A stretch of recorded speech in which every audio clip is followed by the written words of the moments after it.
Hola, buenas tardes. Empezamos ahora la quinta sesión de estos debates de derecho concursal que estamos organizando a través del Almacén de Derecho, y hoy tenemos a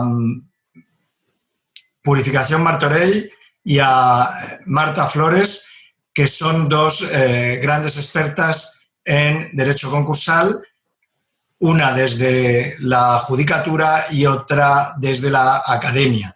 Y con ellas vamos a tratar específicamente los problemas relacionados con el concurso de los grupos de sociedades.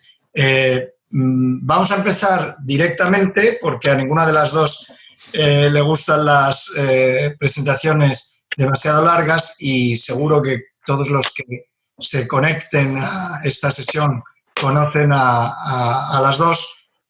Vamos a empezar directamente preguntándole a Marta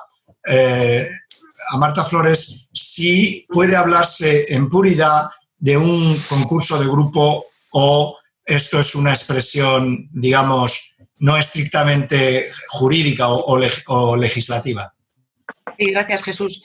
Pues la verdad es que la expresión concurso de grupo, que es verdad que se usa muchísimo, pero en realidad es incorrecta, porque el grupo como tal no puede concursar porque no tiene personalidad jurídica. Así que lo correcto es hablar de concursos de sociedades pertenecientes al mismo grupo. Y, sin embargo, hay un montón de problemas, supongo, en relación con los grupos de sociedades que llevan a que este sea un tema específico de estudio en el ámbito concursal. ¿Nos puedes hacer una pequeña introducción a por qué es interesante estudiar los problemas de grupos de sociedades en el marco del concurso? Bueno, la idea es la siguiente. La ley concursal está pensada para abordar la insolvencia de un deudor isla. Y en el momento en el cual ese deudor no es un átomo, sino que forma parte de una molécula, por decirlo de alguna manera, pues el tratamiento concursal y algunas normas concursales que deben verse alteradas. ¿Cuáles son los principales problemas que plantea eso? El tema de personas relacionadas, la subordinación de créditos. ¿Qué reglas no se aplican bien cuando la que quiebra la que cae en concurso es una sociedad que pertenece a un grupo?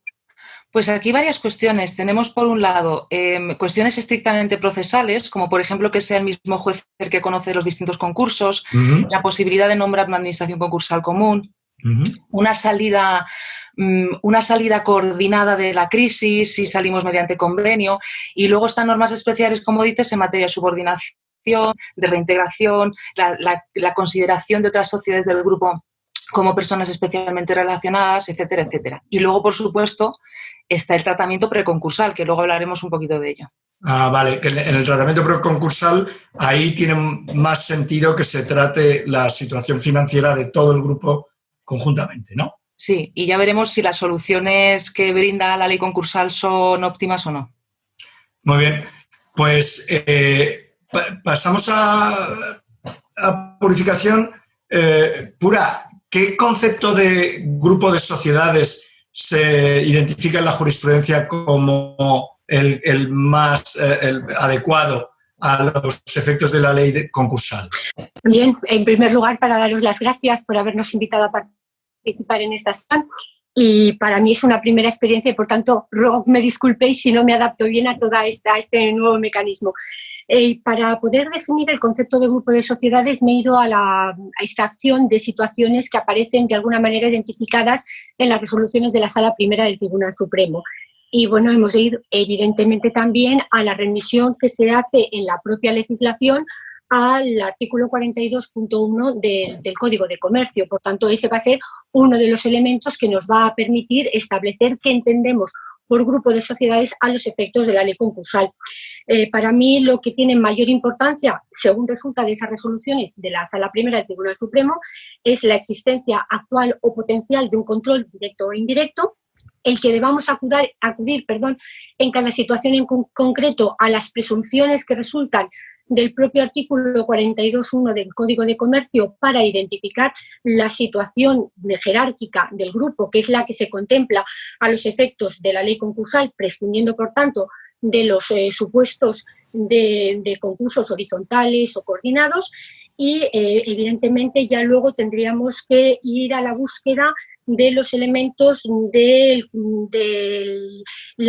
control directo o indirecto, especialmente el control indirecto, que es el más difícil de identificar, para poder valorar en cada caso concreto si podemos estar o estamos en una situación efectiva de un grupo de... Pero hay entonces un concepto de grupo específico para el derecho concursal, ¿o es el concepto general de grupo que se usa en general en el ámbito del derecho de sociedades? Entiendo que se refiere específicamente al grupo jerárquico, ¿sí? sin perjuicio de que podamos extender de alguna manera la noción en determinadas situaciones en las que el control puede aparecer vinculado al ejercicio del mismo por una persona física no jurídica, o que pueda venir determinado por una persona jurídica que no sea una sociedad mercantil, como podría ser el caso de una fundación. Claro, o sea, son los casos que han ocupado frecuentemente al Tribunal Supremo y es lo de la Audiencia de Barcelona, ¿no? Sobre si hay grupo cuando el que está arriba, digamos, el que tiene el control, no es una sociedad, sino que es un individuo. Y si es un individuo, a efectos de consolidación de cuentas, no consolidaría, y a efectos concursales también es relevante. Efectivamente, de todas maneras, después, cuando nos refiramos a las situaciones en particular y en concreto y a las tipologías, identificaremos en particular la resolución que aborda esta cuestión y la valoración que se efectúa por parte del Tribunal Supremo. ¿En qué momento debe concurrir la condición de sociedad del mismo grupo en el contexto de las acciones de reintegración? Bien, vamos a ver. En principio, tendríamos que vincular la cuestión también a la conexión con el artículo 93 de la ley concursal, y tendríamos que vincular a los efectos de la determinación de cuáles son las personas relacionadas y a los efectos también de la subordinación de los créditos, porque todo esto podríamos decir que de alguna manera va en un pack.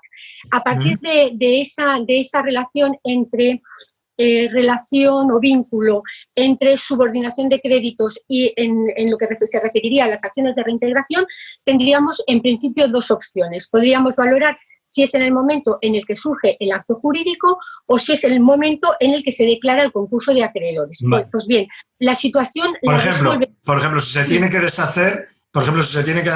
un pago que se ha hecho por una sociedad del grupo a otra, o a la matriz, o a otro filial, ¿no? Entonces, habría dos momentos, dices, el momento...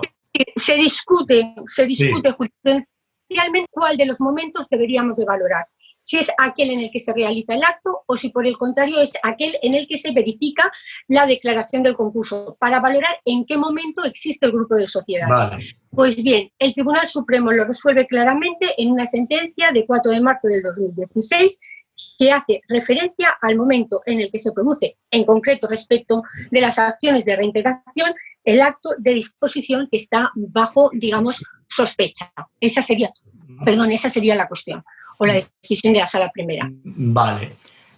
Pues, Eduardo, tú te toca... Sigo yo y te relevo, y así descansas un poco, que estamos abusando. Marta, volvemos contigo para continuar profundizando en todas estas cuestiones que ya has enunciado como relevantes en el tratamiento del grupo de SES en el concurso, aunque sea un poco equívoco, tal y como nos has explicado. Pero bueno, vamos a empezar a preguntarte, a hacerte algunas preguntas en relación con esas cuestiones, aspectos problemáticos que ya has enunciado. La primera, y toda vez que tú en esa primera introducción pues ya has introducido, ¿no? La primera trascendencia, que tiene la noción o el tratamiento del grupo de sociedades en el concurso, que son los aspectos de naturaleza procesal. Bueno, pues procesalmente, ¿qué es lo que pasa con el grupo en el concurso? ¿Qué soluciones hay? ¿Qué itinerarios ofrece la ley concursal para afrontar la insolvencia del grupo y, si en tu opinión, si son efectivos o no.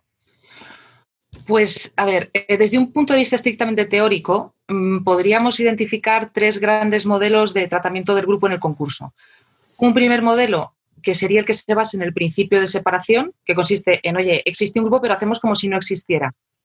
Se declaran los concursos de cada sociedad individualmente considerada y ya está. Hacemos, ¿verdad?, oídos sordos a la existencia de un grupo. Un segundo modelo consistiría en, que podría denominarse modelo de coordinación, que consiste, pues como su nombre indica, en establecer medidas concretas de coordinación entre los procedimientos. Y un tercer modelo, que es el más radical,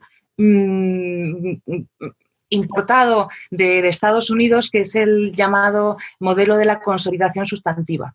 El modelo de la consolidación sustantiva, si queréis lo vemos luego, está contemplado incidentalmente en la ley concursal y lo que en lo que consiste es en cargarse la personalidad jurídica de cada sociedad del grupo y consolidar todos los patrimonios en una especie de fondo común con el cual vamos pagando a todos los acreedores. Pues si te parece, dejamos este modelo de consolidación sustantiva y abundamos en las otras 2 alternativas. ¿Qué problemas tiene el modelo de separación? El modelo de separación, pues a lo que lleva es a resultados ineficientes, porque al fin y al cabo no estamos atendiendo a la realidad del grupo. ¿Qué hace la ley concursal? Opta por un modelo de coordinación que se basa en la institución de la acumulación de concursos. Acumular concursos tiene un efecto necesario, que es que se concentran las competencias judiciales, un único juez pasa a conocer de los distintos procedimientos y luego, opcionalmente, puede nombrarse una administración concursal común y condicionarse los convenios. Pero de todas formas es opcional. Se puede acumular y también puede no acumularse. Dependerá del caso concreto, de si conviene o de si no conviene. Y en particular, con relación a la segunda alternativa, la coordinación, tenemos unos buenos remedios de coordinación, especialmente, por ejemplo, cuando las sociedades pertenecientes a un mismo grupo no entran en concurso o no entran en insolvencia al mismo tiempo. ¿Qué es lo que le pasa a este segundo itinerario? Pues veamos, la acumulación puede acordarse en 2 momentos distintos. Puede acordarse en un momento inicial, cuando se declaran los concursos, mediante la solicitud de declaración conjunta, y puede también acordarse en un momento posterior, cuando ya tenemos varios concursos que se han declarado y en un momento posterior a solicitud de los deudores, de los acreedores o de las administraciones concursales se consolidan. Evidentemente, cuanto antes se acumulen los concursos, previsiblemente mejores serán los efectos de la coordinación, porque empezaremos a coordinar desde antes. Acumular ya en fases de liquidación, aunque la ley no fija un término preclusivo para acumular, pero cuanto más tarde acumulemos, pues peor. Bueno. Oye, perdona, Marta, pero lo de la conveniencia o no de acumular, ¿cuál debería ser el criterio para que se acumularan o no se acumularan? Pues me alegra de que me hagas esta pregunta porque la ley no dice nada, pero, en fin, intuitivamente deberemos acumular si de la acumulación van a derivarse más beneficios que costes. ¿Costes o inconvenientes? Pues es que, claro, pues igual saturar a un juzgado con 300 concursos acumulados, pues igual tampoco es muy eficiente porque tampoco ganamos mucho tiempo. Nombrar una administración concursal, dependiendo de las implicaciones que tenga, pueden ocurrir supuestos de conflictos de intereses en el seno de una administración concursal única, con lo cual igual tampoco conviene hacerlo. Así que yo creo que dependerá de cada caso concreto. Hay un factor ahí que es el de lo centralizado que es el grupo. Si es un grupo de sociedades muy centralizado, con sociedades al 100%, filiales al 100%, probablemente tenga más sentido que si es un grupo con filiales participadas solo en un porcentaje o si es un grupo menos centralizado, es decir, que las relaciones financieras y económicas entre las sociedades del grupo no son tan estrechas. O ese criterio no es... La ley no dice absolutamente nada. Y luego ten en cuenta que si la acumulación la pide un acreedor, pues igual no es consciente de hasta qué punto son intensos los vínculos entre Claro, sociedades. ¿quién la pide, la acumulación? ¿Quién puede pedirla? Depende de si estamos en acumulación inicial o en posterior, pero simplificando muchísimo, porque luego varía en función de los supuestos, deudores, acreedores y administraciones concursales en el caso de la acumulación posterior. Eduardo. Sí, bueno, pues o sea, siguiendo con el esquema de cuestiones pues, que tú ya has enunciado, ¿qué es eso de la acumulación sustantiva? ¿Cuáles son sus orígenes? Ya has señalado que bueno, es una figura que hemos importado del mundo anglosajón. ¿Lo hemos hecho bien, mal, con alguna singularidad y sobre todo pues, con qué efectos positivos o negativos? ¿Qué te parece? Para mí la consolidación sustantiva me pone los pelos como escarpias, porque... por muchos motivos, también porque le dediqué los mejores años de mi vida, entonces la odio un poco.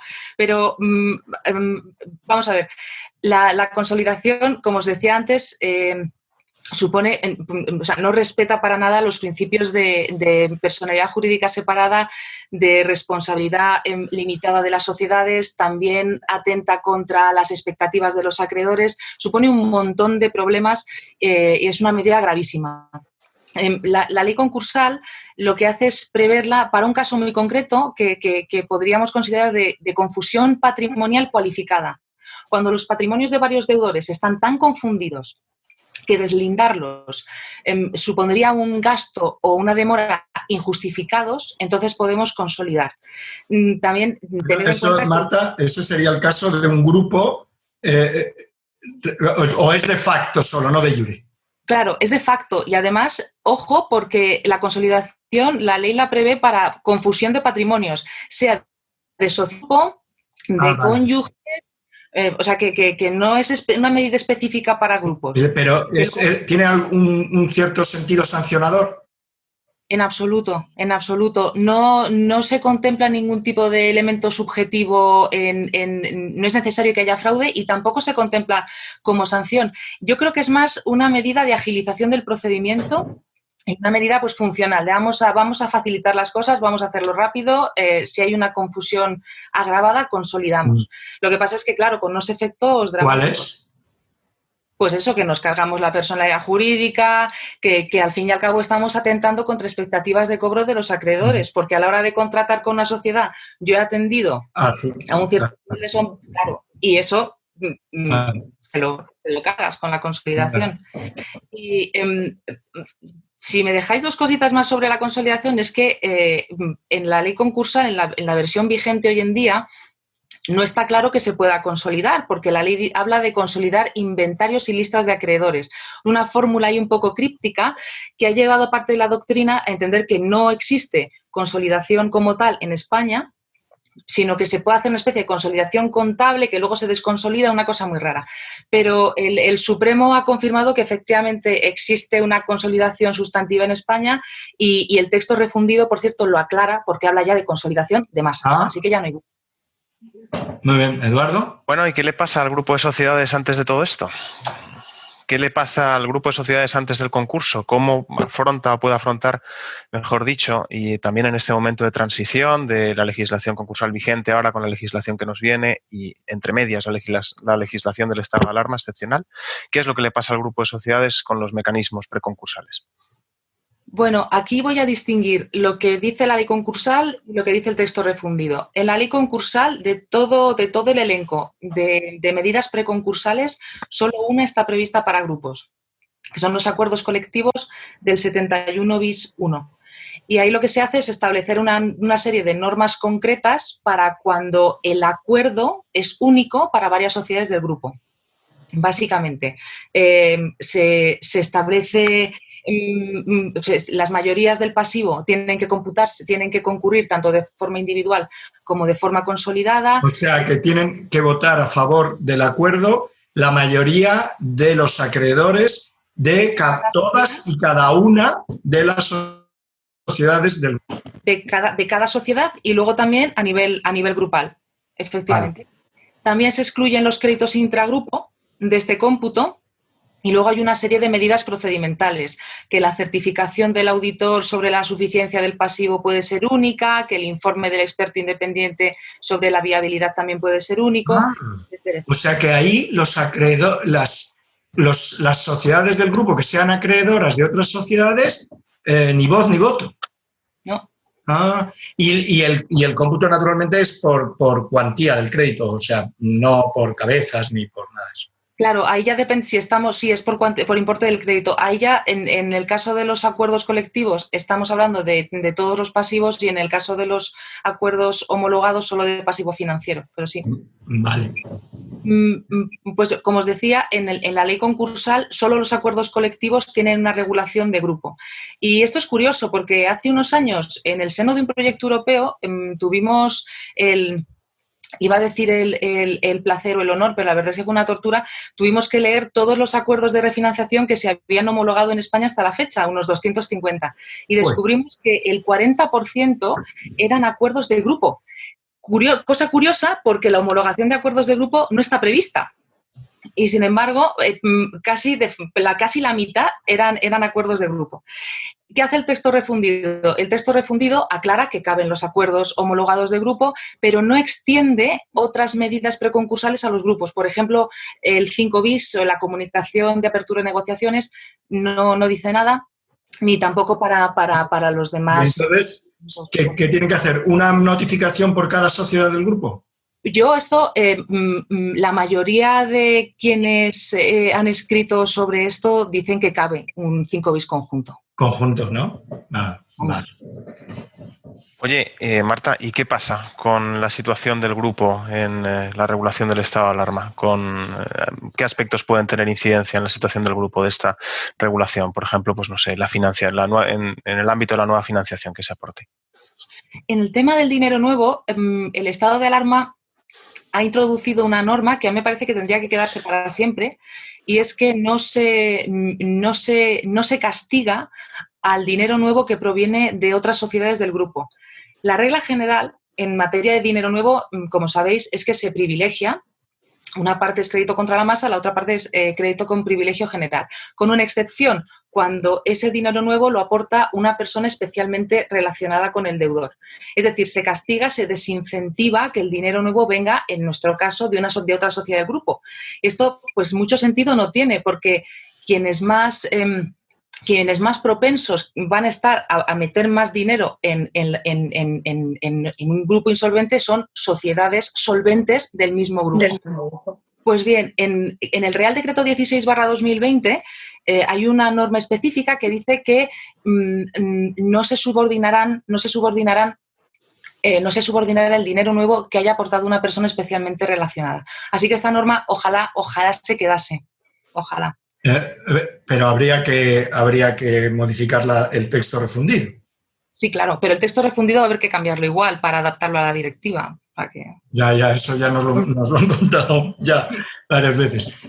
¿Y te parece suficiente incentivo la regulación? Es decir, esa excepción de subordinación. Bueno, para empezar no está mal. No, se contempla como crédito ordinario. Yo creo que es un avance. Creo que habría que mejorarlo todavía más y que fuese contra la masa. Pero bueno, de entrada no me parece negativa la medida. Pero ahí donde realmente esa decisión se toma es en la fase pre-concursal, ¿no? Claro. Es decir, claro, pero tú, a la hora de meter pasta, estás anticipando los riesgos. Claro. Y si ves que en caso de declaración de concurso, en caso de que fracase la refinanciación, te van a subordinar, no metes dinero. Ya, pero que lo que digo es que la regulación no sería tan ineficiente si aceptáramos que en los casos en los que es eficiente que un insider, o sea, otra sociedad del grupo o otra persona relacionada con el deudor ponga dinero nuevo, lo venderá el insider a los acreedores en la refinanciación para que voten a favor. Dirá, oye, que os estoy pidiendo una quita del 30% o del 50% de vuestros créditos, y que os voy a dar una parte del capital, pero que yo estoy también metiendo no solo todos mis créditos ya se van a la porra, sino que estoy metiendo dinero nuevo. O sea, ese es un gran... O sea, eso es poner skin in the game del insider, y desde ese punto de vista, ¿no? Claro, sí, sí. También otra cuestión que no está específicamente regulada en la normativa del estado de alarma, pero que plantea un montón de problemas en las refinanciaciones de grupo, es que, claro, la ley concursal exige que los acuerdos de refinanciación permitan la viabilidad del grupo corto y medio plazo. Y esto, oye, ¿qué pasa si un elemento de la refinanciación exige cargarnos a una de las sociedades? Pues, por ejemplo, porque vaya a ser absorbida por otra. Que es una operación bastante típica dentro de una reorganización empresarial. ¿Tendría cabida una extinción de uno de los miembros del grupo en una refinanciación? Y aquí yo creo que la ley concursal no está pensando en eso. Yo creo que la ley concursal no permite extinguir a una de las sociedades del grupo en el seno de una refinanciación, pero también creo que podríamos salvar este escollo si entendemos que lo que la ley exige es la continuidad de la actividad empresarial. Claro. Es decir, la continuidad de la empresa. Oiga, es posible que se extinga una de las sociedades, pero que la actividad continúe en manos de otra de las sociedades. Así que creo que por esta vía podríamos salvar esa dificultad. Explicación, ¿qué te parece si volvemos contigo? Y seguimos hablando de qué le pasa al grupo de sociedades. Hemos ido del concurso al preconcurso, otra vez de vuelta al concurso. Un tema muy judicial y muy de audiencia también, de construcción de jurisprudencia. Vamos a entrar de lleno ya en las secciones de reintegración. Una impresión general tuya sobre la situación del grupo de sociedades en el contexto de un incidente de reintegración, cuáles son los temas recurrentemente problemáticos y, si te parece, pues empezamos a examinar alguna arista jurisprudencial. Una primera visión, por tu parte. ¿Cuáles son los temas a los que crees que hay que prestarle atención y por qué? Vamos a ver, yo cuando tuvisteis la amabilidad de contactar conmigo, lo que pensé fue extraer los problemas que resultan de las resoluciones que se han pronunciado sobre esta cuestión, evidentemente pensando solo en la jurisprudencia de la Sala Primera del Tribunal Supremo. La verdad es que de la decena de resoluciones que he tenido la oportunidad de valorar, uno de los problemas que a mi modo de ver se plantea siempre, y eso justifica de alguna forma también la propia estructura de las resoluciones de la Sala Primera, es la identificación de si estamos o no estamos en presencia de un grupo, que sería una de las cuestiones que hemos tratado ya con anterioridad. La siguiente cuestión, que es recurrente, es la determinación de si los actos de disposición que se valoran con ocasión de la acción de reintegración son actos onerosos o si son actos gratuitos. Y este ha sido un tema que también ha dado lugar a una situación de polémica. Otra de las cuestiones controvertidas es precisamente la determinación de si las garantías cuyo examen se someten al enjuiciamiento son o no son garantías contextuales, y hay que valorar a su vez si son o no son, y volvemos al tema que había planteado con anterioridad, gratuitas u onerosas, y hay que valorar además qué tipología concreta se plantea en la práctica pues, con mayor frecuencia. Eso serían un bloque de problemas. Y luego el segundo bloque de problemas, que también exige, por una parte, la descripción de los elementos para identificar al grupo y, por otra parte, para valorar cuál ha sido la situación concreta y si existe o no existe perjuicio para la masa, es el relativo a si el sacrificio patrimonial está o no está justificado. Ese sería un poco el planteamiento que resulta de las principales resoluciones que he podido valorar. Bueno, pues oye, para quien se está iniciando en el estudio del derecho concursal o para un juez de primera instancia a quien hay que corregir, ¿qué es eso de una garantía contextual? Bien, pues en principio podríamos entender por garantía contextual aquella que es coetánea con el nacimiento del crédito garantizado. Normalmente partimos de la base de que quien va a conceder un crédito quiere tener una serie de garantías para proceder a su concesión. Cuando se produce la situación de concurso y tenemos que valorar cuáles son los actos que se han realizado en los 2 años inmediatamente anteriores a los efectos de la acción de reintegración, una de las cuestiones que habrá que valorar es si esas garantías que se constituyeron en su momento lo fueron precisamente con la finalidad de que se pudiera obtener esa financiación, de que se pudiera obtener el préstamo, y cómo eso ha tenido juego a los efectos de valorar si se ha producido un perjuicio o no se ha producido un perjuicio para los acreedores, porque evidentemente, y si vamos también un poco a la literatura científica, hay veces que uno de los miembros del grupo sacrifica más de lo que debería sacrificar en relación con lo que va a recibir o lo que ha recibido o lo que tiene expectativa de recibir en el contexto de su relación intergrupal. No sé si quieres que precise alguna cosa más. Le había mandado un privado a Jesús, pero no lo ha visto. Sigue tú, Jesús. Pero me cede a mí la plaza para que yo siga preguntándote cosas. Sí. Pues, oye, bueno, pues de la garantía contextual de esa definición a lo siguiente en tu explicación, en ese primer contenido respecto a los presupuestos que hay que ir examinando. Bueno, ¿dónde está el interés del grupo? ¿Y en qué consiste y cómo se puede examinar? Si te parece, Eduardo, previamente podríamos identificar cuáles son las situaciones que se analizan más frecuentemente. Muy bien. Lo digo porque de esta manera después podremos valorar la problemática en particular del sacrificio y si el mismo está... Estupendo.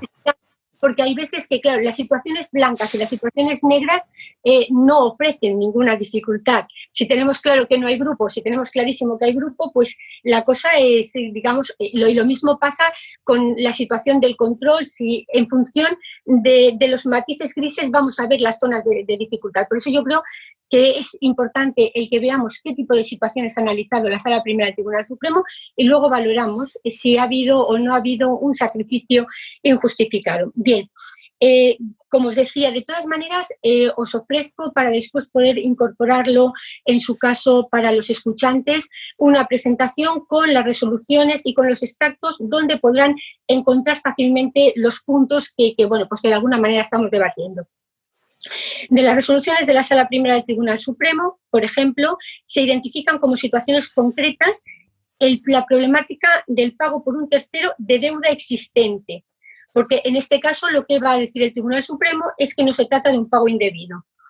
Son frecuentes, evidentemente, las situaciones de préstamos garantizados por hipotecante no deudor, normalmente, evidentemente, una de las sociedades del grupo. Son también supuestos muy frecuentes los que se refieren a la constitución de garantías personales, fundamentalmente, evidentemente, las fianzas solidarias. Y luego he visto también, en algún caso, alguna resolución, y estas ya entre las más recientes, en las que se tratan de situaciones de prendas de derechos de crédito derivadas de imposiciones a plazo fijo.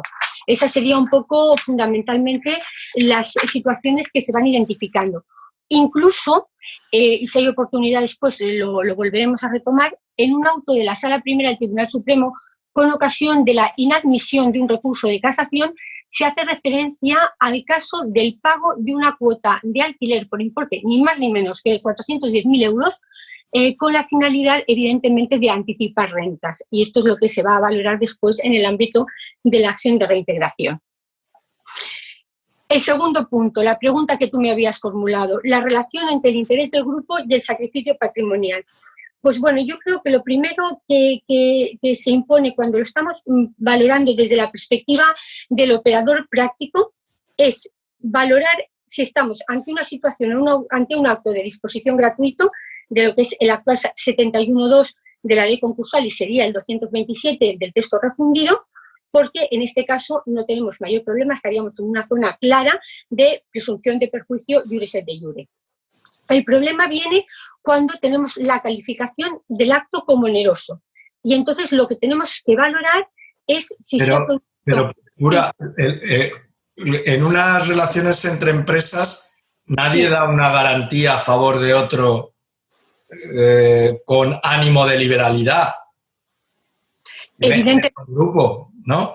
O sea, no hay casos en que la jurisprudencia haya considerado no hay caso gratuito, ¿no? No hay siempre caso. se considera oneroso. Se considera oneroso. Bueno, tenemos también la particularidad de un voto particular en una de las resoluciones del Tribunal Supremo en la que se cuestiona esta cuestión, que es la sentencia de marzo del 2014, pero aparte de esta situación, la línea jurisprudencial efectivamente es la de que se trata de actos onerosos. Por lo tanto, ese artículo no se aplica. Entonces, evidentemente, ese artículo no se aplica. Lo que pasa es que yo introducía la cuestión para valorar que si estuviéramos en el primer caso sería una situación blanca porque no tendría mayor dificultad de identificación. El problema precisamente es porque como calificamos esos actos desde la perspectiva de su carácter oneroso, tenemos que dar un segundo paso. Y el segundo paso es valorar si como consecuencia de ese sacrificio patrimonial que se deriva de ese acto que se enmarca como acto oneroso, existe o no existe un beneficio, siquiera indirecto, que justifique ese sacrificio patrimonial. Y el Supremo y la jurisprudencia han encontrado que existe ese beneficio en general en el grupo. Sí, en general, incluso a mí me resulta, porque bueno, también van distinguiendo situaciones, porque evidentemente en el argumentario de la Sala Primera del Tribunal, claro, cuando van haciendo el análisis del supuesto concreto, por eso me parecía que era muy importante y me resulta muy interesante, sobre todo para cualquier operador jurídico, la descripción. Además, yo creo que lo has introducido tú antes, al principio de las preguntas que has ido formulando.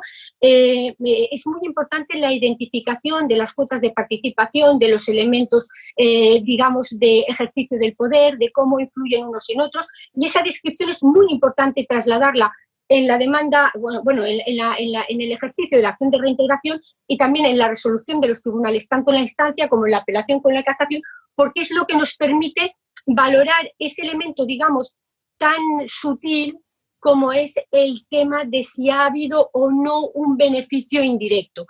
Porque claro, si hay un beneficio directo... ¿Ponos algún ejemplo de beneficio indirecto?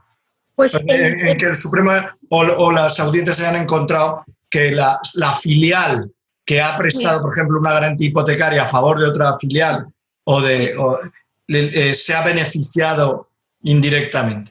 A mí me resultó muy, muy curioso uno de los supuestos analizados por el Tribunal Supremo, en el que el beneficio indirecto se encontraba en la expectativa de éxito de un negocio que estaba pendiente de realización y que después se materializó.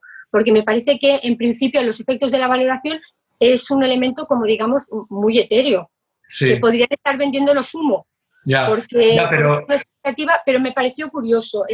Pero ahí hay una especie de valoración, digamos, genérica. Los italianos dirían complesiva. Es decir, que lo que se miraría más bien es si la prestación de esas garantías por parte de esa filial se compensa con un mejor acceso a la financiación, por ejemplo, a lo largo del tiempo. Es decir, que no tiene que haber una correspondencia entre una operación y el sacrificio económico que hace la filial con el beneficio. Es así. Efectivamente, no tiene por qué ser absolutamente coetáneo con el pago de una prima que determine ese acto de onerosidad. Puede ser, incluso como estaba comentándote, incluso una expectativa de éxito de un negocio. De todas maneras, en este punto yo creo que podíamos incluso remitirnos a algo que tenéis publicado en Almacén de Derecho, que me parece un trabajo muy, muy interesante, el del profesor Ferrandiz, que hace un análisis muy, muy interesante de en qué momento tiene que producirse esa expectativa, cómo tienen que entrar en juego los distintos elementos de compensación o de expectativas de compensación en relación con el tiempo, en relación con la inmediatez, pero eso de momento no lo encuentro plasmado en el ámbito de las resoluciones del Tribunal Supremo, más allá de lo que estamos comentando, evidentemente. Eduardo. Yo no sé, al hilo de lo que decís, ¿es posible que en el proyecto de Código de Comercio haya una redefinición del interés de grupo? Hablo ahora mismo con mala memoria, Jesús. No sé si tú esto lo tienes. Es posible que sí. Yo no recuerdo si en el proyecto se define, pero vamos, yo creo que esas definiciones tienen poca utilidad. Yo creo que, como ha dicho Pura, es más interesante ver cuándo se ha considerado que al sacrificio de una de las sociedades del grupo que ha recibido a cambio de ese sacrificio patrimonial un beneficio, que el sacrificio y el beneficio son comparables y, por tanto, que no es una operación perjudicial y que deba producirse la reintegración. Oye, purificación... purificación. Dime. Que en realidad el Tribunal Supremo lo que hace es extraer una serie de conclusiones que yo creo que podríamos reflejar en pocas líneas. Por una parte, que no se puede invocar el interés de grupo con carácter abstracto, sino que por eso que comentábamos con anterioridad de que a veces el sacrificio que puedes representar para una de las sociedades consorciadas puede estar, digamos, desproporcionado y además puede perjudicar a sus acreedores que no tienen... y a los accionistas minoritarios. Claro, si una sociedad participada solo, por ejemplo, en un 60 o en un 70%, los accionistas minoritarios de esas sociedades se ven perjudicados, claro. Claro, eso lo tendríamos que vincular con las otras dos conclusiones que yo he pensado que se extraían de esas resoluciones. Y es que se tiene que justificar, cuando menos, la existencia de un beneficio patrimonial indirecto, porque solamente la justificación de ese beneficio patrimonial indirecto justificaría a su vez la prestación de la garantía. Y luego otro elemento que no resulta con mucha claridad, pero que a mí me ha parecido que en alguna resolución lo citan y me parece que es importante, y es que esa atribución patrimonial al garante, precisamente para evitar esas situaciones que tú estás describiendo, tiene que tener una cierta entidad. Volveríamos al tema de que no nos vendan humo, porque claro, hay veces que el matiz puede ser tan sutil, puede ser tan subjetivo, que en definitiva hay que tener en cuenta cuál es la finalidad también de la acción de reintegración y por tanto tenemos que buscar una situación de equilibrio. Purificación, y cuando no tenemos un grupo de sociedades pero tenemos algo que se le parece, bueno, ¿cabe la extensión de esta doctrina en materia de reintegración o no? Pues sí, cabe la extensión de esta doctrina de la contextualidad y lo dice una sentencia reciente del Tribunal Supremo de 3 de febrero del 2020, que dice que se aplica en cualquier caso en que se haya concedido una garantía sobre deuda ajena. Por lo tanto, en principio, sí que estaríamos en esa situación. Oye, y en fin, dentro de cuestiones, bueno, que tú a lo mejor estás más acostumbrada estás un peldaño más cerca que yo, desde luego, del Tribunal Supremo. ¿Hay algo? Sí, por supuesto que sí. Entonces, ¿hay algo en la materia del recurso de casación? ¿Qué es lo que se queda por el camino en estas acciones de reintegración? ¿Hay algo relevante que nos puedas contar en la preparación e interposición del recurso de casación y cómo se supera o no se supera ese filtro? Sí. Bueno, para mí siempre los temas procesales son muy, muy importantes y me imagino, Eduardo, que nosotros tenemos esa deformación profesional que nos hace el estar siempre pendiente un poco del tema bueno, pues de cómo tienen que articularse los recursos, cómo tienen que formularse los motivos de apelación en su caso cuando vienen a la apelación o cuando se tienen que plantear o cómo se tienen que plantear los motivos de casación. Cuando estuve buscando los materiales para poder, bueno, pues de alguna manera valorar estos extremos que estamos comentando, me encontré con alguna resolución del Tribunal Supremo, evidentemente autos, en los que se observa cómo muchos recursos de casación en el ámbito del ejercicio de acciones de reintegración que parece que tienen bastante peso, se quedan por el camino.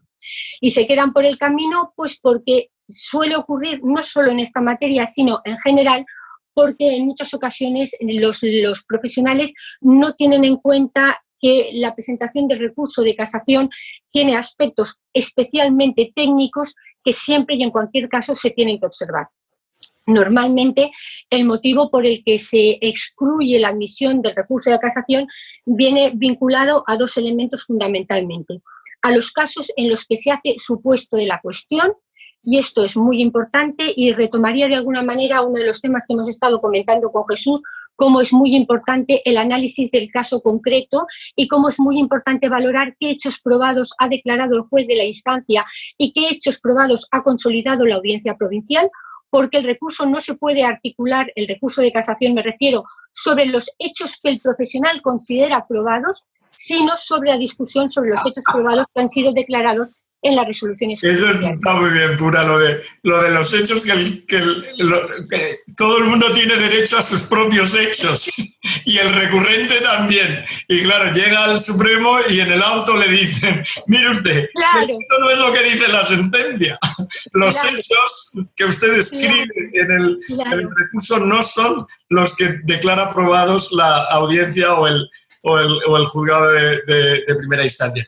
Por tanto, queda muy a la moda, digamos, esta causa de inadmisión. Sí. Venga, ¿y cuál es la otra, según tú? Y la otra causa es yo creo que el otro motivo por el que se inadmiten es fácilmente subsanable para quien tiene que acudir a la técnica jurídica de la presentación de un recurso de casación, y es que no cabe mezclar hechos, mezclar normas, sino que hay que articular los motivos con claridad y con precisión, determinando en cada caso concreto cuál es la norma que se considera infringida, por qué se considera infringida, con la finalidad de que la Sala Primera pueda dar respuesta a cada uno de los motivos. Cuando el motivo de casación aparece como un totum revolutum, justifica en el auto de inadmisión la inadmisión precisamente en la infracción del requisito del deber de claridad y de precisión que exige la técnica casacional. Oye, ya aprovechamos Sí. y te explotamos un poco la relación del de procesal y el de casación. Sí. O sea, por infracción procesal y casación. Bueno, evidentemente. ¿Alguna pista? Claro, si no se cumplen los requisitos para la admisión del recurso de casación, el recurso por infracción procesal salta por el aire automáticamente. Y luego, evidentemente, otra de las cuestiones que es motivo de inadmisión en su caso de un recurso por infracción procesal es el relativo a la pretensión de que la Sala Primera del Tribunal Supremo sea una tercera instancia, porque no lo es. Y entonces aquí nos encontramos en la problemática fundamentalmente, y volvamos al primer motivo que había comentado, que es que no cabe una revisión, salvo que se trate de una valoración arbitraria, inconsistente, etcétera, de la prueba, no cabría acudir a ese mecanismo. De todas maneras, por citar dos resoluciones muy recientes, dos autos, uno de 28 de febrero y otro de 12 de septiembre del 2018, a mí me parece especialmente interesante el primero, el de 28 de febrero del 18, porque este es el que identifica, que os había comentado con anterioridad, como acto rescindible el tema de pago de cuotas de arrendamiento en un momento en que la situación de la sociedad estaba claramente en una insolvencia tremenda y bueno, pues de alguna manera lo identifica. La sociedad que paga la renta. Sí, la sociedad. Que no era la deudora de esa renta. No. Estamos en el marco de un grupo en el que una de las sociedades paga por la otra el importe de 410.000 euros de renta como consecuencia, digamos, como apoyo, como sacrificio a esta digamos, para ayudar a la otra. Hermana del grupo. Claro, pero y ahí dice, ¿beneficiaba ese pago a todo el grupo? Vamos a ver, en principio no hay una valoración porque se trata de un auto de inadmisión. Hace referencia a la situación en particular, identifica el acto, pero evidentemente lo identifica en relación a la situación de insolvencia, pero no hace una valoración como si fuera propia de la resolución del recurso de casación, porque estamos en trámite de inadmisión. Lo que pasa es que hay algunos autos de inadmisión que contienen elementos de interés y por eso es la cita de porque, por ejemplo, en este auto en particular se identifica el acto como rescindible, se identifica la existencia del grupo de sociedades bajo control de socios comunes a las implicadas en el acto jurídico rescindible, se identifica el perjuicio patrimonial por referencia a la existencia de un acto oneroso respecto de persona especialmente relacionada y con remisión al artículo 42 del Código de Comercio, y luego dice, y esto identificado, no admito a trámite el recurso de casación porque usted está haciendo su puesto en la cuestión y porque no está cumpliendo los requisitos de claridad y de precisión que exige la técnica casacional. Esa es un poco la dinámica, la perspectiva de la problemática. Bueno. Oye, pues Marta, Purificación, hasta aquí una sesión que ha sido muy técnica, muy centrada en instituciones muy particulares de la ley concursal y el tratamiento del grupo de sociedades. Yo, especialmente a ti, Marta, que has enunciado en algún momento de alguna de tus intervenciones o intuyes la próxima reforma del texto refundido, te voy a invitar, si te parece bien, a que a modo casi de conclusión o de broche final pues para esta sesión, una reflexión por tu parte a propósito de hacia dónde tiene que ir esas reformas que se tienen que introducir en el texto refundido para hacer ese maridaje correcto con la directiva de insolvencia y, en tu caso, pues, en fin, cómo se puede o si se puede haber cabida a tener un doble tratamiento del grupo de sociedades en el concurso, en el contexto de un ciclo de presión económica o en el contexto de un ciclo alcista, si tiene que ser distinto, las dos cosas, o lo que tú quieras, o nada, Marta. Bueno, yo sí que creo que habría que aprovechar que la próxima reforma de la ley concursal para flexibilizar, para desjudicializar algunas cuestiones siempre que sea posible, y en materia de grupos creo que hay que abrir la puerta y a dar todas las opciones legislativas para abordar un tratamiento conjunto del grupo, no poner barreras que parece que es lo que hace el legislador en ocasiones, sino derribarlas. Pero Marta, si yo soy, imagínate que yo soy socio minoritario de una filial que va bien, pero otras sociedades del grupo van mal. Y entonces, ¿cómo se protegen los intereses de los socios minoritarios? Pues mira, en una refinanciación lo hemos visto antes, es que las sociedades del grupo no computan a efectos de mayorías en las refinanciaciones. Eso es una medida de protección de los externos, de los socios externos. Y claro, una vez que el grupo entra en concurso, pues ahí ya se escapa de las manos, o sea, ya se pierde el control. Claro, por eso digo que lo que has dicho en la regla esa es interesante, porque claro, yo sigo votando, yo soy el minoritario de una filial, yo sigo votando, ¿no? Pero el mayoritario no. Claro, y otra cosa interesante en relación con las normas especiales del estado de alarma, se ha eliminado la subordinación del dinero nuevo que viene de personas especialmente relacionadas. ¿Y eso implica darles derecho de voto en las refinanciaciones? Yo creo que no. Pero claro, ahora les hemos mejorado el rango. ¿Eso quiere decir que pueden votar? Se entiende que no. Pero quizá la otra medida sería... Bueno, no sé. Dejarles votar, ¿no? Dejarles votar, ¿no? Bueno, no, hay que pensarlo. Bueno, ¿y qué novedades hay en esta materia en el texto refundido respecto de la ley concursal? ¿O ha habido una cosa muy... Lo que os he contado antes, en el texto refundido no se contempla la homologación de acuerdos de grupo, en el texto refundido sí. Y se copian las medidas de los acuerdos colectivos de grupo a los acuerdos homologados de grupo y ya está. Vale. Bueno, Eduardo, no sé si tienes alguna cuestión más para... Para Pura, yo no me atrevo a preguntarle nada más porque tú ya sabes que es actualmente mi jefa. Entonces, aquí en Valencia yo creo que hemos salvado la pared. ¿Cómo que no? No es cierto, no soy tu jefa. ¿A que no tenéis jefe, Pura? No tenemos jefe. No tenéis jefe. Bueno, pues vamos a terminar. Entonces, muchísimas gracias a las dos. La verdad es que ha sido muy divertido y que para mí es siempre lo más importante y muy interesante y que pues no tengo que deciros que cuán agradecidos estamos los del almacén porque os hayáis prestado a organizar esto. Así que, pues nada, os veréis cuando queráis porque todo esto va a quedar en el almacén a disposición de cualquiera que quiera verlo. ¿Vale? Pues nos despedimos así. Felicidades, gracias. Muchísimas gracias a vosotros por contar con nosotras. Sí, un abrazo muy fuerte.